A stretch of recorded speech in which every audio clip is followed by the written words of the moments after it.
जो आवश्यक है उसे करके प्रारंभ करे, फिर जो संभव है वो करे, और अचानक आप असंभव को कर रहे हैं।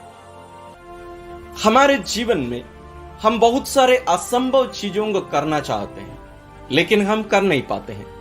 लेकिन आज हमारे साथ ऐसे एक महान संत है जो इन असंभव कार्यों को कर दिखाए और हमें एक रास्ता बता रहे हैं, एक रहस्य हमें बता रहे हैं।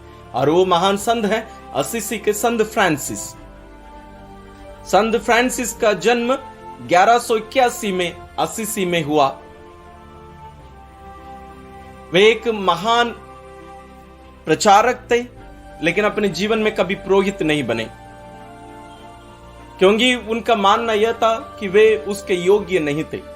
इसलिए वे कहा करते थे, यदि मैं एक पुरोहित और एक स्वर्गदूत को एक साथ देखूं तो मैं सबसे पहले पुरोहित को नमस्कार करूंगा, उनका अभिवादन करूंगा, क्योंकि स्वर्गदूत स्वर्ग में ईश्वर की आराधना करते हैं, लेकिन इस पृथ्वी पर पुरोहित उसी ईश्वर को हमें देने में, हमें इस धरती पर लाने में ईश्वर उन्हें चुने हैं। इसलिए वे कहते थे, मैं पुरोहित बनने लायक नहीं हूं, और अपने जीवन में कभी वे पुरोहित नहीं बने। एक उपयाचक के रूप में ही रहे, एक डीकन के रूप में ही वे रहे, और उन्हें भी स्टिग्माटा यानी प्रभु यीशु के 5 घावों को अपने शरीर में पाने का अनुग्रह उन्हें मिला था। संत फ्रांसिस अपने 44वां उम्र में 3 अक्टूबर 1226 को ईश्वर के चरणों में स्वर्ग पहुंचे, और उन्हें कलीसिया 16 जुलाई 1228 को संत घोषित की थी। इन्हें सभी धर्म के लोग मानते हैं, क्योंकि ये केवल हमारे धर्म के सिद्धांतों पर केवल नहीं, बल्कि इस ब्रह्मांड को बचाने में अपने योगदान दिए, और जानवर पक्षियों को भाई बहन कर कर बुलाते थे, एक संबंध रखते थे उनके साथ। और इनका सूत्र क्या है? असंभव को करने का सूत्र क्या है? इसके लिए वे 3 कार्य करने के लिए कहते हैं। पहला, जो आवश्यक है उसको करो। दूसरा है, जो संभव है उसको करो। और तीसरा है, यदि इन दोनों को आप करते रहोगे, असंभव आप करना शुरू करोगे। सबसे पहला जो कार्य है, हमें आवश्यक कार्यों को, जिम्मेदारियों को करना है। आपकी क्या क्या जिम्मेदारी है? आप एक मां हैं, पिता हैं, बेटा हैं, बेटी हैं, आपकी क्या जिम्मेदारी है अपने परिवार में? उन आवश्यक कार्यों को करना सीखिए, उनको छोड़िए मत, भले वो कितने भी छोटा क्यों ना हो। और आप अपने दफ्तर में, जहां कहीं भी ऑफिस में आप काम करते हो, आप वहां की जिम्मेदारियों को देखिए, क्या क्या है आवश्यक आपको करना है हर दिन, उसको भी करिए। समाज में क्या आवश्यक है, आपकी जिम्मेदारियां क्या है, उसको भी करिए। तो दूसरा कदम, हमें जो संभव है लेकिन वो आवश्यक नहीं है, यानी आपकी जिम्मेदारी के रूप में आप देखा नहीं जाता है, आप उसको भी करना सीखिए, उसकी भी सूची बनाइए हर क्षेत्र की। और संत फ्रांसिस कहते हैं, इन दोनों को करने के द्वारा आप असंभव को भी अपने आप करना शुरू कर देंगे। जैसे एक बच्चा जो लेटा हुआ है, कभी अभी उठकर चलना नहीं सीखा है, वो बच्चा किसी को दौड़ते हुए देख रहा है, यदि वो दौड़ने के लिए विचार करे, मैं दौड़ूं, क्या उसके लिए संभव है? नहीं। लेकिन उसके लिए आवश्यक क्या है?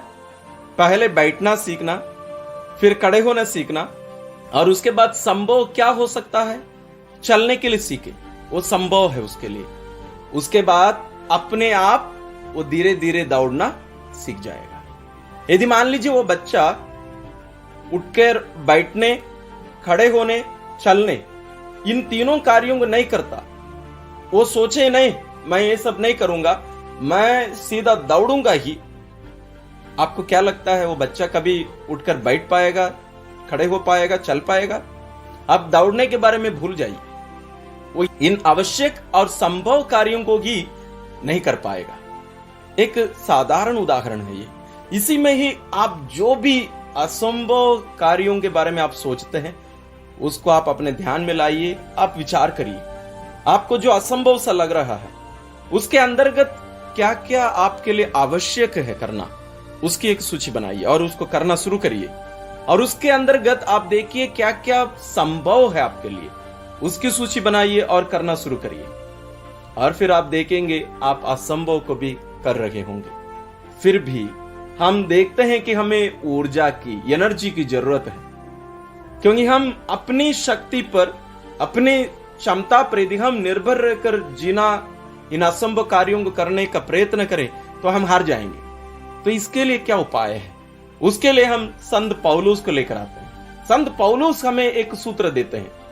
फिलिपियों के नाम अपने पत्र में अध्याय 4:13 में संत पौलुस लिखते हैं, जो मुझे बल प्रदान करते हैं, मैं उनकी सहायता से सब कुछ कर सकता हूं। ये बल प्रदान करने वाले कौन है? उनके प्रभु यीशु। मैं उनकी सहायता से सब कुछ कर सकता हूं। अभी ईश्वर के लिए कुछ भी असंभव है? हो ही नहीं सकता कोई भी चीज। ईश्वर के लिए सब कुछ संभव है। एक उदाहरण यदि हम ध्यान में लाएं, एक साधारण उदाहरण हम हर कोई जानते हैं, वो है दाऊद का उदाहरण। दाऊद छोटा सा एक लड़का था, उसके सामने एक अनुभवी सिपाही या योद्धा गोलियात खड़ा था। दोनों के बीच की जो खाई है, जो फर्क है, हम उसकी कल्पना ही नहीं कर सकते। लेकिन ये दोनों आत्मविश्वास और ईश विश्वास के चिन्ह हैं, प्रतीक हैं। गोलियात आत्मविश्वास से भरा हुआ था, लेकिन दाऊद ईश विश्वास से भरा हुआ था। उसका विश्वास और भरोसा अपने ऊपर नहीं था, ईश्वर पर था। लेकिन गोलियात का विश्वास और भरोसा अपनी शक्ति, अपनी क्षमता पर था। और हम देखते हैं आत्मविश्वास हार जाता है। हम भी अपने दैनिक जीवन में देखे होंगे कि हम बहुत सारे कार्यों को करना शुरू करते हैं, लेकिन हम उस बीच में हम आत्मविश्वास खो देते हैं। हमारे लिए सब कुछ संभव नहीं रहता है। उस संदर्भ में हम क्या करें? जब हमारा आत्मविश्वास टूट जाए, जब हमें लगे कि ये सब संभव नहीं है मेरे लिए, संत पौलुस हमें रास्ता बताते हैं। बोलते हैं, तुम अपने पर विश्वास मत रखो, तुम्हारा विश्वास ईश्वर पर होना चाहिए।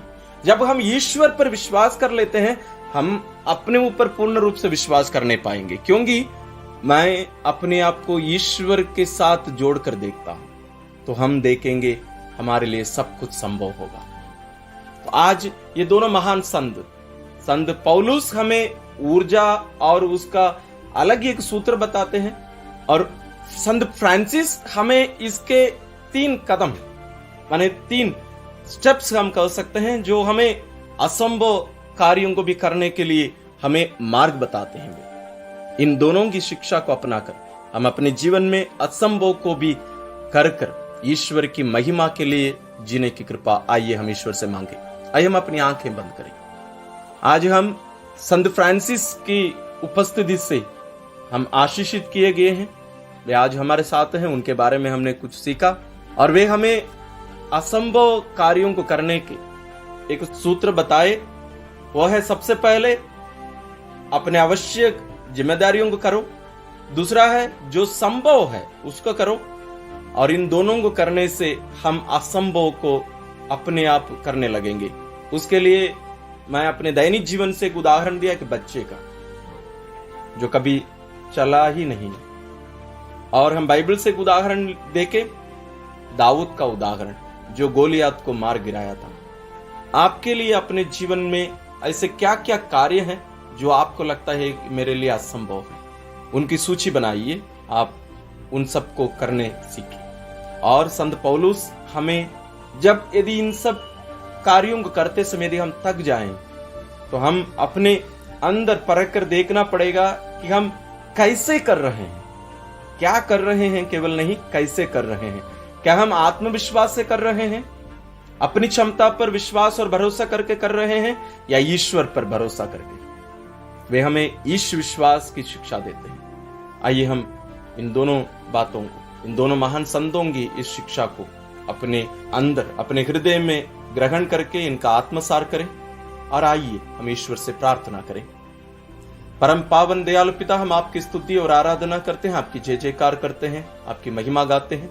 हम आपको महान संत फ्रांसिस के लिए धन्यवाद देते हैं। उनके द्वारा आप हमें आज असंभव कार्यों को भी संभव करने का रास्ता आप उनके द्वारा दिखा रहे हैं, इसके लिए हम आपको धन्यवाद देते हैं। हमें कृपा दीजिए कि हम अपने लिए नहीं बल्कि आपकी महिमा के लिए आप पर निर्भर रहते हुए, आप पर भरोसा करते हुए हर कार्य करने की कृपा हम सबों को दीजिए, ताकि हमारे द्वारा आपकी महिमा प्रकट हो जाए।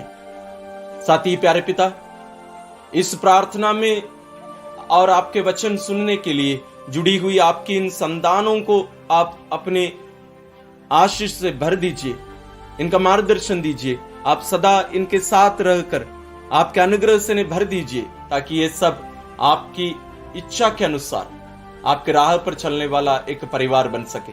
साथ ही इनके अन्य सभी जरूरतों को, मतलबों को आप जानते हैं प्यारे पिता, उन सबको भी पूरा करने की कृपा कर। हम ये प्रार्थना करते हैं अपने प्रभु क्रिस्त के द्वारा, आमीन।